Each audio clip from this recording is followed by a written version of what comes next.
શું મિત્રો પીરિયડ્સ એટલે કે માસિક ધર્મ ખરેખર અપવિત્ર છે? જૂના જમાનામાં સ્ત્રીઓ રોજ 15 થી 20 લોકોનું જમવાનું બનાવતી, ખેતરોમાં કામ કરતી, ગાય, ભેંસ અને બાળકોની સાર સંભાળ રાખતી, અને એ પણ દરરોજ એક પણ બ્રેક લીધા વગર. જરા વિચારો, તે સમયે ન તો હોટ બેગ હતી કે ન તો પેઇન કિલર કે ન તો અત્યાર જેવી આધુનિક સેનેટરી સગવડો.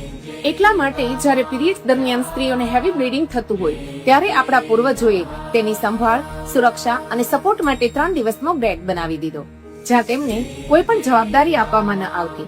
એમની જગ્યાએ કોઈ બીજું જમવાનું બનાવતું અને ઘરના બીજા કામકાજ સંભાળી લેતું. ત્યારે તે સ્ત્રીને સંપૂર્ણપણે આરામ મળતો.